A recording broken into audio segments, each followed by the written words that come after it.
On November 5th, all eyes will be on America. The country will head to the ballot box, and they have a choice to make: Kamala Harris versus Donald Trump. Who will the United States choose? I accept your nomination to be President of the United States of America.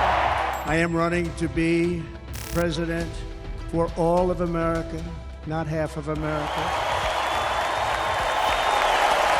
Now, no one can predict the election results. We will only know when it's declared. But behind the votes, there's another story. A story of numbers, statistics, and predictions. The story of polls. We hear about them during every presidential election. In some states, Donald Trump is leading. In the others, it's Kamala Harris. These polls are crucial to each election. They shape narratives. They influence campaigns. And sometimes, they even leave the entire nation baffled. In 2016 and 2020, the polls got it wrong. Can they get it right this time? And what do these opinion polls mean for the American democracy?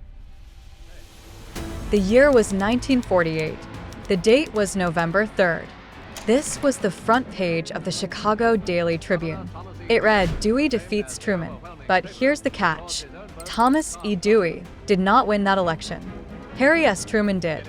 So, why did the paper print that headline?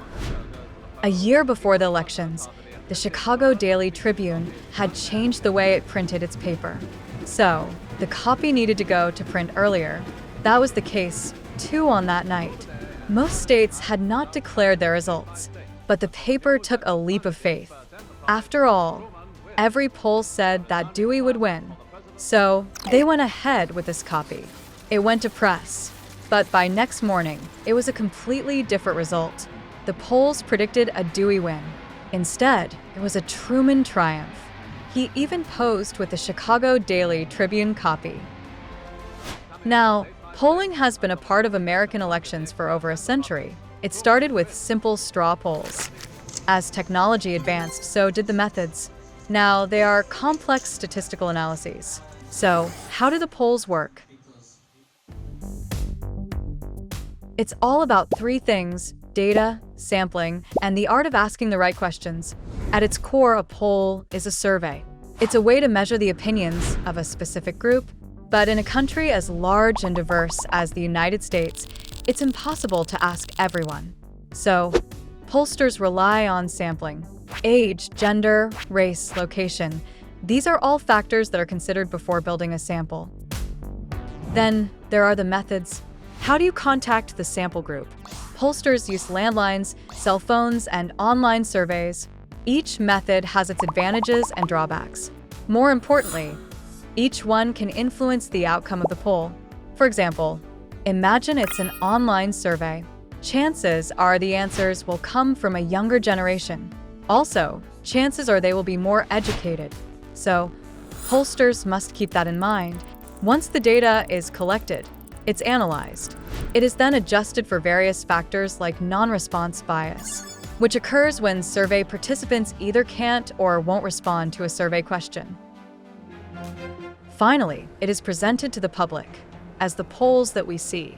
So it's a science, but one with inherent uncertainties. Take 1980, for example. Jimmy Carter versus Ronald Reagan. Polls predicted a close race. However, Reagan won by a landslide. So, why did the polls go wrong? It's the voter sentiment in the end. Reagan performed well in the presidential debate that was held a week before the election. It convinced many undecided voters. They ended up voting for him, and the polls completely missed this. Then there's 2000, George W. Bush versus Al Gore. Many polls predicted an Al Gore win. Now, while Gore did win the popular vote, the outcome depended on the Electoral College. Polls underestimated that. It did not take into consideration the razor-thin margins in key states. So it was a blot on the reputation of polls. But 2016 really changed the game. It's when America woke up to how wrong these polls could be. Polls predicted an overwhelming victory for Hillary Clinton. Yet on election night, Donald Trump emerged as the 45th president of the United States. So what went wrong? Well, there are several factors at play. The first was the underestimation of Trump's support in key battleground states. Pollsters missed crucial pockets of voters. That's the rural, white working class. They turned out in larger numbers than expected. The second was education levels. Non-educated voters weren't well represented in the samples, and they turned out to be pivotal in Trump's victory. The third was late deciding voters, those who swung towards Trump in the final days of the campaign. Polls didn't capture this last-minute shift. But here was the biggest issue: the failure to account for this shy Trump voter. These voters supported Trump, but were reluctant to declare it. Hillary may have lost the election, but the biggest loser of 2016 were the pollsters. So 4 years later, the polling industry vowed to learn from its mistakes. In 2020, the polls once again predicted a clear winner. It was Joe Biden.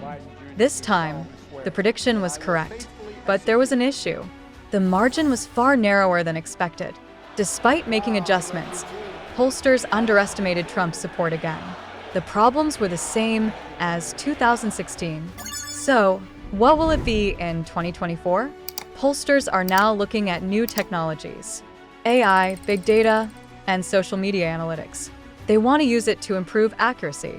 But will it be enough? Will pollsters get it right this time? Or will they be wrong for the third time? Whatever the answer is, one thing is clear: polls will remain a critical part of the presidential elections, but they are not infallible. And in the end, it's the people, not the polls, who ultimately decide who will be in the White House.